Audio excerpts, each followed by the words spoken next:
সরকারের স্বরাষ্ট্র উপদেষ্টা কোনো কথাই তার তো কোনো কার্যক্রম নাই। তাকে অস্ত্রের কথা জিজ্ঞেস করলে তিনি পেঁয়াজের দামের কথা মানে তার ভূমিকার মধ্যেই আপনি দেখবেন যে পুরোটাই হচ্ছে তার দায়িত্ব থেকে কোনো দায়িত্ব পালন না করে অন্যান্য নানান ধরনের কথাবার্তা এবং আচরণ। প্রথম আলো, ডেইলি স্টার, ছায়ানট, উদিচি এইটার উপরে হামলাটা কোনো আকস্মিক ঘটনা না, কারণ বহুদিন ধরে এই নামগুলো উচ্চারিত হচ্ছে।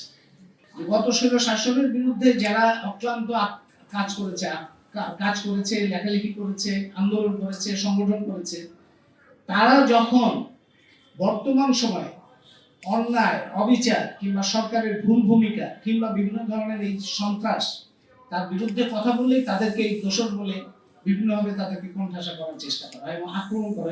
তার মানে এই আক্রমণগুলো, এই যে প্রথম আলো, ডেইলি স্টার সহ ছায়ানট, এগুলো আক্রমণগুলো খুব আকস্মিক ঘটনা ছিল না, বহু আগের থেকে জানা ছিল। যখন এই আক্রমণ করতে যায়, এই তাদের সংখ্যা তো খুব বেশি ছিল না, এবং তারা যে আক্রমণ করতে যাচ্ছে এটা অজানা থাকার কথা না।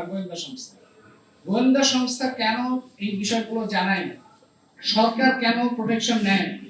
যখন আক্রমণ হচ্ছে প্রথম আলো, ডেইলি স্টারের উপরে, ছায়ানটের উপরে, তখন আইন শৃঙ্খলা বাহিনী কেন নিষ্ক্রিয় ছিল, কেন চুপচাপ ছিল? আমরা সরকারের নিষ্ক্রিয়তা বিস্ময়কর রকমের অচিন্তনীয় মাত্রায় এটাকে অপদার্থ বলতে পারে, অথবা জেনে শুনে তারা একটা পৃষ্ঠপোষকতার ভূমিকা নিয়েছে।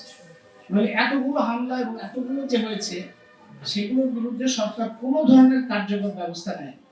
যেটা করেছে সরকার, পাইকারি ভাবে মামলা দিয়েছে এবং বহু মানুষকে যারা কোনো অপরাধে যুক্ত না তাদেরকে হয়রানি করছে। তার ফলে এই গণঅভ্যুত্থান পরবর্তী যে পরিস্থিতি বা সরকারের যে ভূমিকা, সেটাই একটা বড় ধরনের প্রশ্ন তৈরি করেছে। এবং স্বৈরাচারের যে স্বৈর শাসনের বিরুদ্ধে গণঅভ্যুত্থান হয়েছে, তাদের মুখে ভাষা যোগাচ্ছে কিংবা তাদের প্রত্যাবর্তন কিংবা তাদের বিভিন্ন ধরনের যুক্তি বিন্যাস কিংবা প্রচারে শক্তি যোগাচ্ছে এই সরকার এবং যারা হামলা করছে তারা। ইসলাম ধর্মের নামে যখন এইভাবে আক্রমণ করা হয় কিংবা একজন মানুষকে পুড়িয়ে মারা হয়, তখন ইসলাম ধর্মের কি রূপটা তারা প্রকাশ করে, এই যারা ইসলাম ধর্মের নামে এই কাজগুলো করছে, কিংবা বাংলাদেশের এই অবস্থায় বাংলাদেশের কি ভাবমূর্তিটা আন্তর্জাতিকভাবে তারা তৈরি করছে। এবং সেটার ক্ষেত্রে এই সরকারের দায়িত্বটা তো প্রধান। সরকারের স্বরাষ্ট্র উপদেষ্টা কোনো কথাই তার তো কোনো কার্যক্রম নাই। তাকে অস্ত্রের কথা জিজ্ঞেস করলে তিনি পেঁয়াজের দামের কথা মানে তার ভূমিকার মধ্যেই আপনি দেখবেন যে পুরোটাই হচ্ছে তার দায়িত্ব থেকে কোনো দায়িত্ব পালন না করে অন্যান্য নানান ধরনের কথাবার্তা এবং আচরণ করে।